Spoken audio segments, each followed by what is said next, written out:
ಅಭಿಮನ್ಯು ಪಾಂಡವ, ಅರ್ಜುನ ಮತ್ತು ಯದುವಂಶೆಯ ಸುಭದ್ರೆಯ ಮಗ.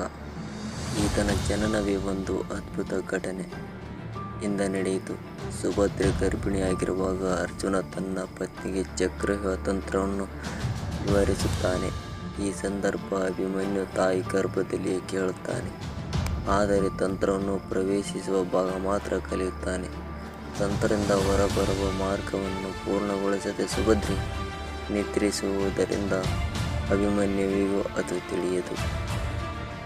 ಮಹಾಭಾರತ ಯುದ್ಧದಲ್ಲಿ ಅಭಿಮನ್ಯು ಕೌರವರು ಕೌಶಲ್ಯದಿಂದ ಚಕ್ರವ್ಯೂಹವನ್ನು ನಿರ್ಮಿಸಿದಾಗ ಪಾಂಡವರಲ್ಲಿ ಅದನ್ನು ಪ್ರೀತಿಸಲು ಯಾರೂ ಮುಂದಾಗುವುದಿಲ್ಲ. ಆದರೆ ಅಭಿಮನ್ಯು ತನ್ನ ತಾಂತ್ರಿಕ ಸಾಮರ್ಥ್ಯವನ್ನು ಪ್ರದರ್ಶಿಸಿ ಚಕ್ರವ್ಯೂಹ ಪ್ರವೇಶಿಸಲು ಒಪ್ಪಿಕೊಳ್ಳುತ್ತಾನೆ. ಕೌರವ ಸೇನಾಪತಿಯರು ಅಭಿಮನ್ಯುವಿನ ಧೈರ್ಯ ಮತ್ತು ವೀರತ್ವಕ್ಕೆ ಬೆದರುತ್ತಾರೆ. ಆದರೆ ಅಸಹಾಯಕ ಸ್ಥಿತಿಯಲ್ಲಿದ್ದ ಅಭಿಮನ್ಯುವನ್ನು ಗೋಚಿಗೆ ತೆಗೆದುಕೊಂಡು ಕೊಲ್ಲುತ್ತಾರೆ. ಅಭಿಮನ್ಯುವಿನ ತ್ಯಾಗ. ಅಭಿಮನ್ಯು ಕೌರವರಿಂದ ಪರಾಜಿತನಾದರೂ ತನ್ನ ಶೂರತ್ವದಿಂದ ಅನೇಕ ಶತ್ರುಗಳನ್ನು ನಾಶ ಮಾಡುತ್ತಾನೆ.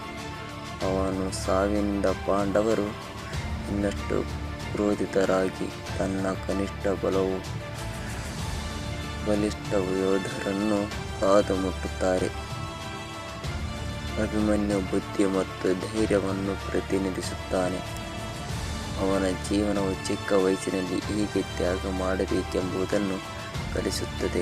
ಈ ಕಥೆಯ ಪುರಾಣಗಳಲ್ಲಿ ಇಂದಿಗೂ ಪ್ರಾಶಸ್ತ್ಯ ಇದ್ದು ಧೈರ್ಯ, ಕೌಶಲ್ಯ ಮತ್ತು ನೀತಿಯ ಪಾಠವನ್ನು ನೀಡುತ್ತದೆ.